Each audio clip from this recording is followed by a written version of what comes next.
Assalamualaikum warahmatullahi wabarakatuh.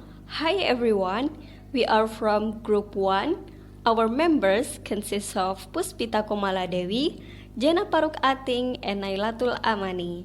Today, we are going to explain about noun class. Our explanation contains of definition of noun clause, function of noun clause, tips for understanding noun clause, and the example of noun clause. Now, we are going to the definition of noun clause. Noun clause is a dependent clause or subject plus verb plus object that function as a noun. This noun clause can function as a subject or object in another clause or phrase. Noun clauses are also used or have the same function as nouns. Because of its function as a noun clause can function as an object of a transitive verb, subject of a sentence, complement, an object of a preposition, and additional information giver. Teman-teman semua, sebelum melangkah lebih jauh kepada pembahasan noun clause, mari kita mereview kembali apa itu noun dan clause. Apakah teman-teman masih ingat apa itu noun? Yap, noun adalah kata yang digunakan untuk menamai orang, benda, tempat, dan ide. Karena noun adalah kata benda, fungsinya adalah untuk menjadi subjek, objek, objek preposisi, penjelas objek atau subjek, dan penjelas atau inti dari noun phrase. Lalu, apa itu clause? Clause adalah sekelompok kata atau kalimat di dalamnya harus terdiri dari subjek dan predikat. Hal ini akan membuat clause dan phrase berbeda. Phrase adalah sekelompok kata yang tidak memiliki subjek dan predikat. Noun clause bersifat dependent atau tidak bisa berdiri sendiri. Noun clause pasti berdampingan atau diikuti oleh klausa utama. Noun clause berfungsi sebagaimana fungsi noun, bisa menjadi subjek, objek, objek preposisi, dan kawan-kawan.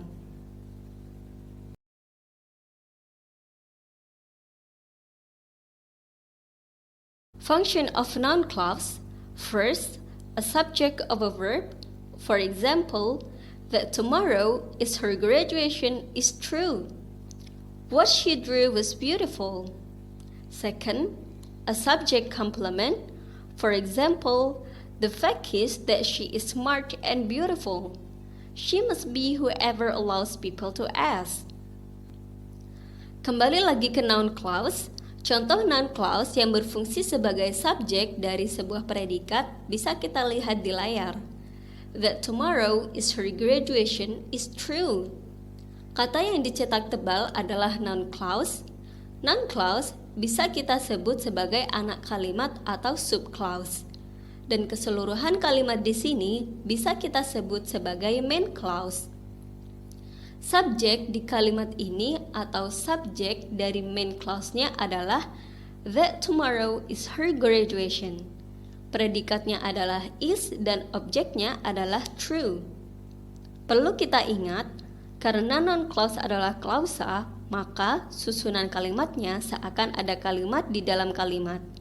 Begitu pula dengan contoh kedua, klausa what she drew berperan sebagai subjek dari main clause what she drew was beautiful dan predikat dari main clause-nya adalah was. Contoh noun clause yang berfungsi sebagai subjek complement yang pertama adalah kalimat the fact is that she is smart and beautiful. Subjek dari main clause di sini adalah the fact. Predikatnya adalah is dan noun clause that she is smart and beautiful berperan sebagai subjek complement. Antara subjek dan subjek complement di sini dihubungkan oleh linking verb yaitu is. Contoh kedua adalah she must be whoever allows people to ask. Klausa whoever allows people to ask adalah noun clause yang berfungsi sebagai subjek complement antara subjek dan main clause-nya yaitu she, dan subjek complement-nya dihubungkan oleh linking verb yaitu be.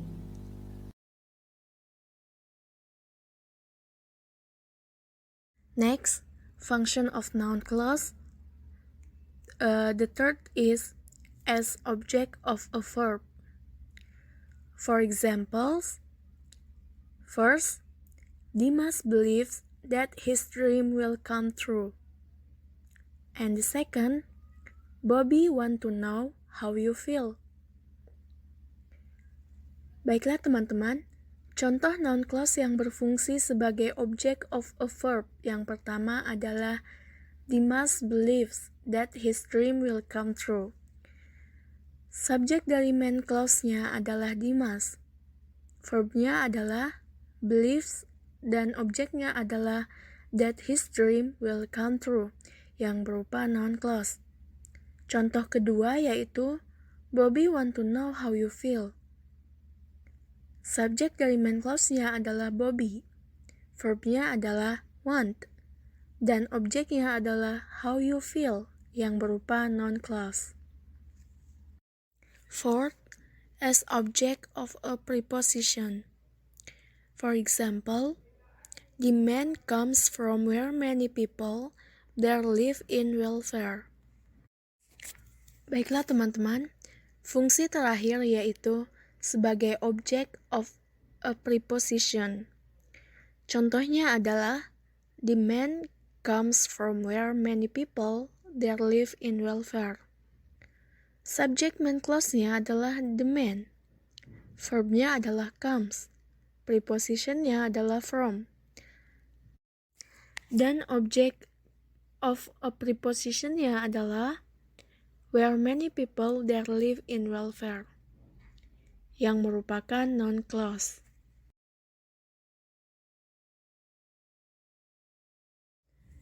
Next, 3 tips for understanding noun clause. Here are some important tips to help you understand noun clauses. Noun clauses can replace any noun in a sentence, including subjects, objects, and complements. For example, no one knows why she is afraid of lizards. Subject is no one. Verb is knows. And object is why she is afraid of lizards. In the sentence above, the noun clause replaces the direct object of the verb knows. Nah, teman-teman, berikut ini adalah beberapa tips untuk memudahkan kita dalam memahami noun clause. Pertama, karena fungsi noun clause sendiri sama seperti noun, yaitu sebagai kata benda, dia bisa menggantikan kata benda apapun yang ada dalam sebuah kalimat. Bisa itu sebagai subjek, objek, dan complement. Contohnya, di dalam kalimat no one knows why she is afraid of lizards, no one adalah subjek dari main clause-nya. Knows adalah verb dari main clause-nya, dan why she is afraid of lizards adalah objeknya.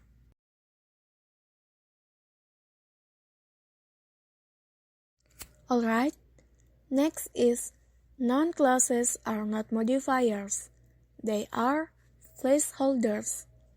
For example, noun clause acting as a subject. When she will arrive is dependent on traffic.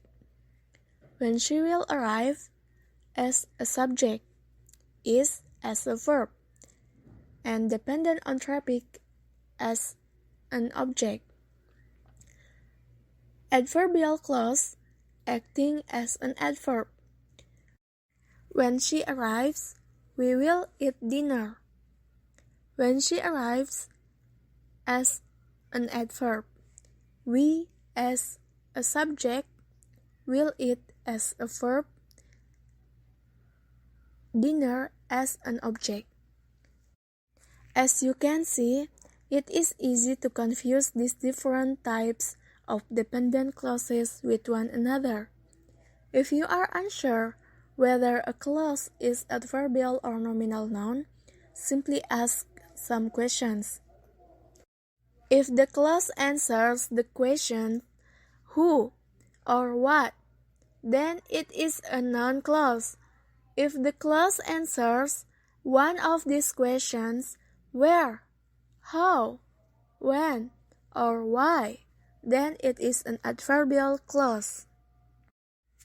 Kedua, noun clause berbeda dari adverb clause atau adjective clause yang bertindak sebagai modifiers atau klausa yang memodifikasi makna dengan memberitahu sesuatu yang lain atau memberikan keterangan tambahan di dalam sebuah kalimat. Contohnya, dalam kalimat when she will arrive is dependent on traffic. When she will arrive adalah noun clause karena dia menjadi subjek dari verb is.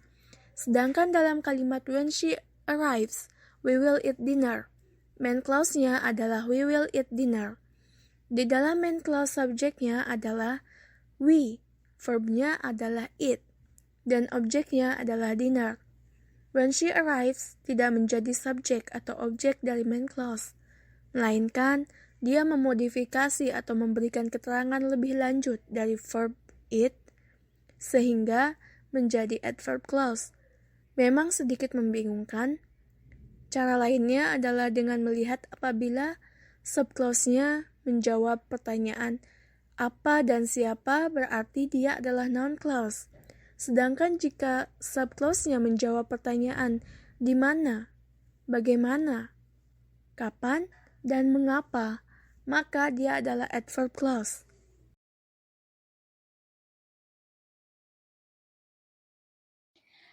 Alright, the next step is noun clauses always begin with either interrogative pronouns or expletives. For example, the pug did not know what would make his life any more perfect.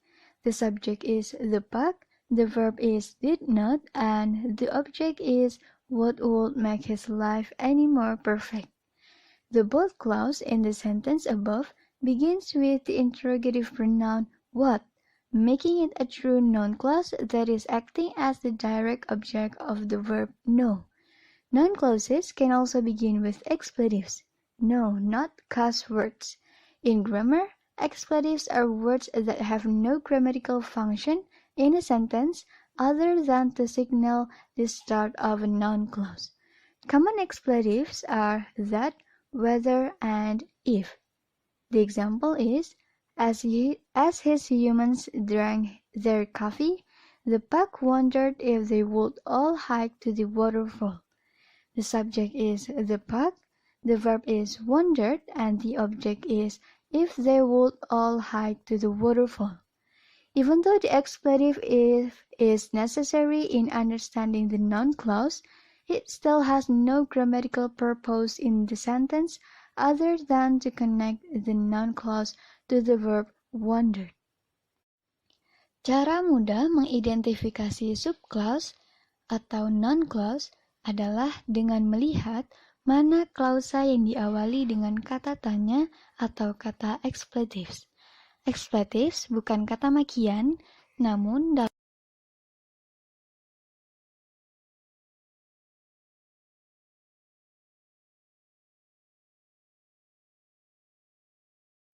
the first with question word. The example is, what she cooked was delicious. What she cooked adalah noun clause yang berfungsi sebagai subjek dari main clause-nya dan verbnya adalah was. I want to know how he was in real. I adalah subjek dari main clause-nya, verbnya adalah want, dan how he was in real adalah noun clause yang menjadi objek. The second with if or whether. Contohnya, I don't know if he lives on Banana Street or not. Subjeknya adalah I, verbnya adalah don't, dan objeknya adalah if he lives on Banana Street or not. Contoh kedua, I don't know whether or not he lives on Banana Street. Subjeknya adalah I, verbnya adalah don't, dan objeknya adalah whether or not he lives on Banana Street. The third, with that. That today is his birthday is not right. That today is his birthday adalah subjek dari main clause-nya, dan is adalah verb dari main clause-nya.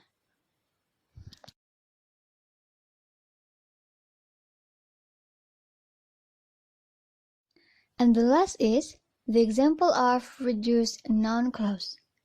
Only noun clauses with the subordinate that can be reduced, but not for the that clause, which is at the beginning of the sentence, which functions as the subject.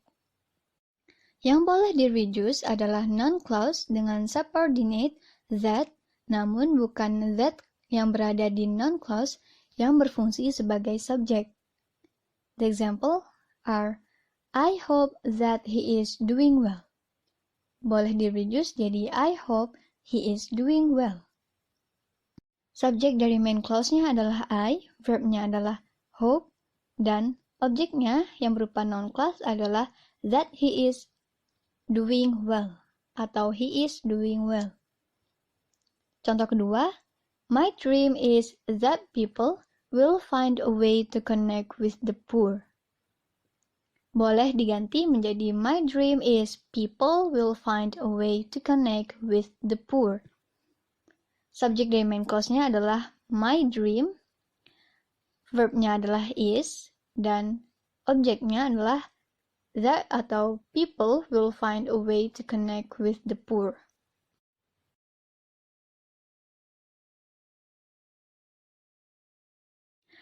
Alright friends, finally we are at the end of the material. We apologize if there are mistakes and we hope that the material we convey can be understood properly and is useful for all of you. Thank you for watching the video to the end. Wassalamualaikum warahmatullahi wabarakatuh.